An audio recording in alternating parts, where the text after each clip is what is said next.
आज इस प्रोग्राम का मकसद ये बैनर लगा के मुझे कोई शोबाजी करना नहीं है।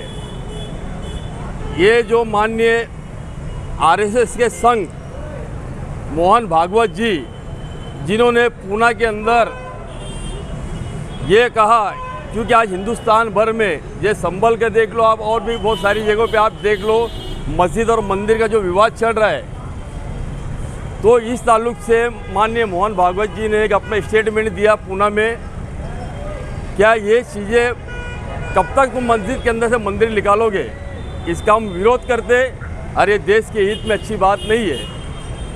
इसीलिए उन्हें एकता और अखंडता की जो बात कही, इसको लेकर के मुस्लिम समाज हो या हिंदू समाज हो, जो सेकुलर माइंड रखता है, उनके अंदर एक उत्साह और एक खुशी की लहर जाग उठी माननीय मोहन जी भागवत जी के इस बयान के ऊपर। साथ ही साथ इन्होंने कहा कि मुस्लिम समाज या हिंदू समाज या और कोई भी समाज हो, किसी को किसी के समाज के अंदर इंटरफेयर करने की कोई ज़रूरत नहीं है, कोई कोशिश नहीं करनी चाहिए। हम भारतवासी हैं, हम भारत के रहने वाले हैं, हम सब एक है। उन्होंने जो एकता और अखंडता का जो एक नारा दिया और एकता की जो बातें कही, इसमें मैं समझता हूँ जहाँ तक सभी समाज के अंदर ये मैसेज बहुत अच्छा गया और बहुत लोग खुश है कि इन्होंने जो स्टेटमेंट दिया एकता के ताल्लुक से। और हर हिंदुस्तानी, हर सेकुलर आदमी, ये उसकी अपनी सोच है, अपने परिवार में, अपने रोज़गार में, अपने देश में खुश रहना चाहता है। कोई आतंकवाद, कोई झगड़े से, फसादी से, इनसे दूर रहना चाहता है। लेकिन मोहन भागवत जी के इस स्टेटमेंट और इस बयान के कारण मुझे लगता, आप देख लो 2 दिन से अनप शनप कुछ ना कुछ उनके खिलाफ लोग कुछ बोल रहे हैं, जो मुझे ऐसा लगता है इनका पेट दुख रहा। क्या इन्होंने मुस्लिम समाज के ताल्लुक से आज हिंदू समाज के एकता के लिए, इन्होंने हिंदुस्तान के, भारत की एकता के लिए जो बात कही, इनका मुझे लगता है पेट दुख रहा। जो लीडर, उन्होंने ये भी कहा कि हिंदू नेता जो है ये राम यानी मंदिर और मस्जिद का विषय लेके अपना राजकारण की रोटी सेकने का जो काम कर रहे हैं, उनको भी उन्होंने तंबी किया। साथ ही साथ उन्होंने ये भी कहा कि ये सब चीज़ों मामले आज चल रहे हिंदुस्तान भर के अंदर, भारत के अंदर, ये बंद होना चाहिए। लेकिन अफसोस की बात ये, इसके अंदर हमने 2 दिन से जब उनका स्टेटमेंट आया तो बहुत सारे संत और यानी जो सामाजिक खंडक जो है, जिसको बोलेंगे कुछ सियासी लोग, जो चाहते हैं कि हिंदुस्तान भर में, भारत के अंदर हमारे सब अमन अमान कायम ना रहे, उनका विरोध कर रहे हैं। बड़ी शर्म की बात है।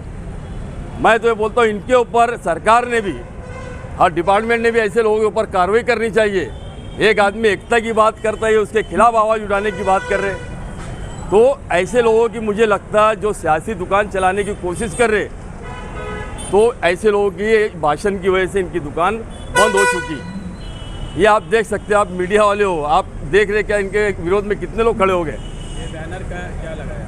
बैनर का उद्देश्य ये है, मैं मालेगांव शहर जो महाराष्ट्र के अंदर आता है, जिला नासिक, ये बैनर लगाने का उद्देश्य ये है कि मालेगांव शहर की आवाम माननीय मोहन भागवत जी के इस बयान से, जिन्होंने कहा कि भाई कब तक आप मस्जिद के अंदर मंदिर ढूंढोगे, और एकता की जो बात कही, तो ये बातें सुन के मालेगांव शहर में एक खुशी की लहर है और मुस्लिम समाज के अंदर ये खुशी की लहर है। मुस्लिम समाज के ताल्लुक, मुस्लिम समाज की तरफ से ये आज मैं जो मालेगांव शहर के अंदर जो बैनर लगाया हूँ, ये मैं हिंदुस्तान भर में एक मैसेज देना चाहता हूँ।